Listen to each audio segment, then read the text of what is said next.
Hey, what's up, Reefers? A little explanation maybe in order on what is going on here. So in my previous video, you saw that the tank stand is almost done. Basically, it's wrapped. All the skin is right there. What I'm working on right now is what goes on underneath the stand. Before, I did not have these 2x4, and the idea was to just kind of line the bottom with this plate right here and put the sump over it. This way we have a little lip all around and it will be containment in case water comes out. Since then, I've kind of talked to a few of you, look at different sump option depending on the width, and ultimately I decided to go with putting 2x4s and elevating the bottom up. So the sump is going to be coast to coast, at least in terms of the paneling. The wood panel is going to go all the way across, right? This is a little bit more traditional. It's going to raise the whole flooring up a little bit. Basically, I lose about 2 inches here, but that's okay because we have plenty of headroom right here. So right here, what I'm doing right now is kind of marking out the 4 corners, the 4 posts right here, and I'm going to cut them out. And this is gonna be the first time I'm using this jigsaw. Actually, this is the first time I'm using a jigsaw, period. It took me 20 minutes to figure out how to insert the blade. Man, this is a level of competencies that you guys are dealing with here in terms of DIY. It's weird. It's like sleeting, snowing / raining. But anyways, we're gonna cut the bottom plate. I've marked it out with where the post goes. Kind of hard to see like exactly where I'm cutting because of the clear plastic guard here, but at the same time I kind of appreciate it so shit is not throwing in my eyes. But let's try this side. Back inside, here's a test. We got a board right there. I'm gonna try for the first time, slide it in and sit it down to see if we can actually turn and sit. Chances are I need to cut some of the holes a little larger for it to do that little flip. But crossing fingers. Oh, math is not good. Oh, wait. All right, guys. So this is the current situation. I don't know what's the best way. That corner is good. That corner is good, right? But when I got those 2 slotted in, I'm having trouble with these 2 corners right here. All right, guys, got to cut. The second time the charm. Let's take a look. All right, take a look at this. So this corner right here, I need this to be a little bit larger for it to go down, just a little bit. Man, I can't get in there. All right, so I can't get in there with the power tools, so it's back to good old saw. I don't even know what kind of saw this is.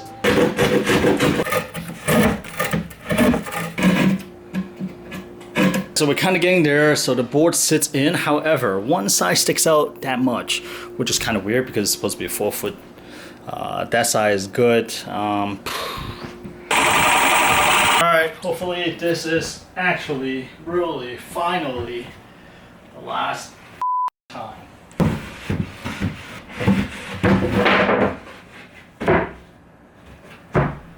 Here it is.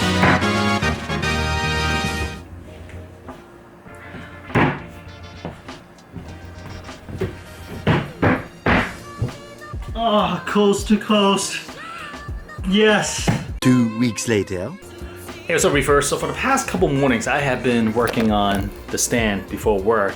I just want to get you guys kind of up to speed. The last time we left off, we saw some nice large gap between the baseboard and the stand. So as you can see, I went for the gold. I actually cut up some of these molding right here. So there's 2 methods. First, I use miter snips. So that's basically a hand tool where it has different angles and you can just cut them at 45s and you park them together. But the problem is, if you can see here, the joints is not as clean because after all, you're using kind of like almost like a scissor cutting it. So there's pressure at play, and also the wood turns a little bit as you start cutting. So as you can see, it's not super clean.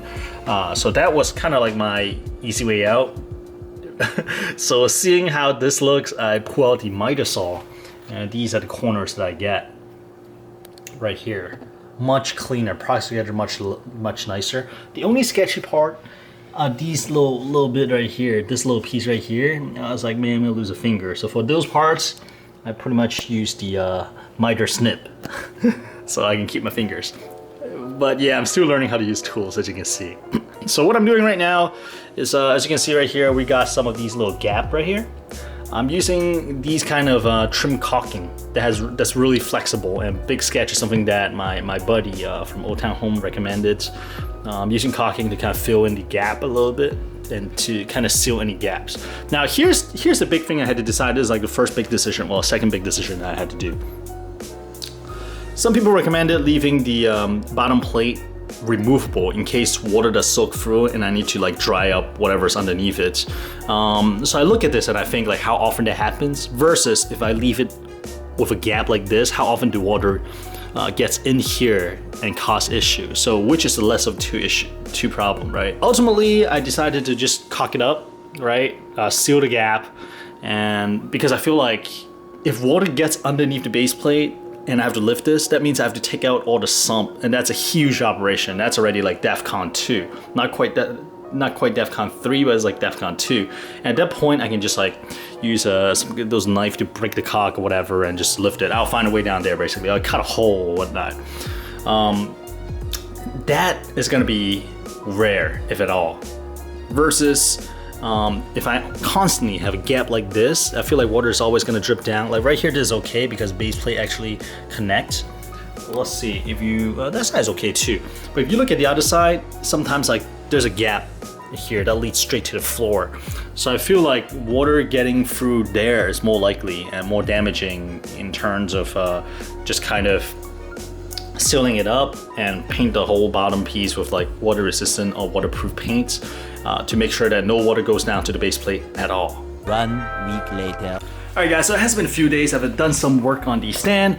Namely, I caulked the whole thing. It started with the mounts.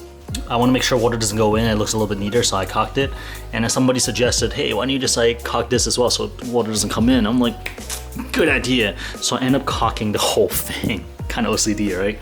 Now, as I'm looking at this, right, I realized most of the time the panel is probably going to be off unless somebody's over. Then I'll put the panels on. So these little screw holes, even though it may not be super obvious after painted, they'll bother me. So what I decided to do is to overdrive them a little bit and use wood filler to fill them up.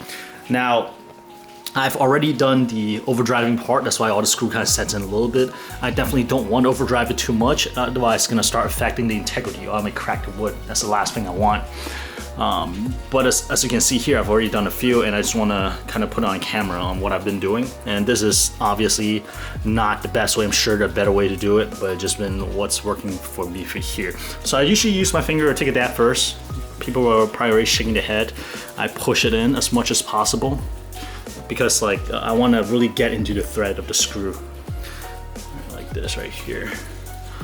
And I would rather it be too much than not enough because we're going to come in with a sander later on. So I got it like kind of powered on, make sure it's nice and compact.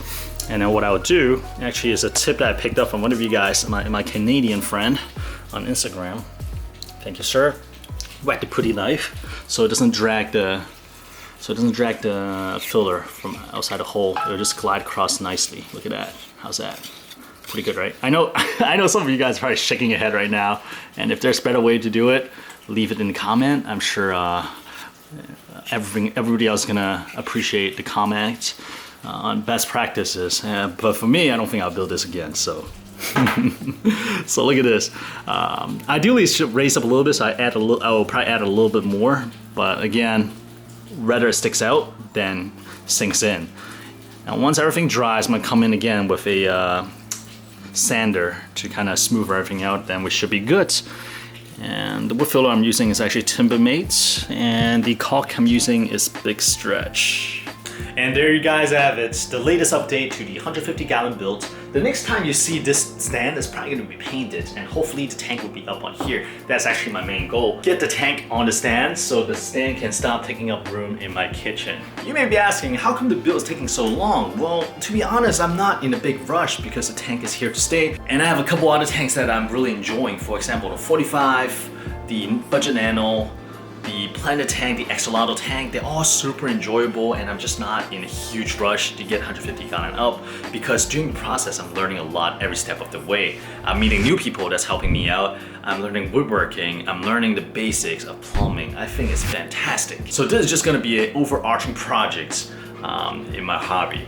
not a let's get it up right away. It's more like, okay, well, let's work on it and enjoy it a little bit. But I'll be working on the tent on and off, of course, the entire time. And if you want the latest update to this project, be sure to follow me on Instagram at Inappropriate Reefer. I'm also planning to make some changes to the Instagram content, so they're a little bit more polished, a little bit more story-like, and I think you'll enjoy it. So hop on over there and say hello. I hope you guys enjoyed this video. On the way out, if you enjoyed it, leave a thumbs up so I know that you like this kind of format, and I'll see you guys next Sunday.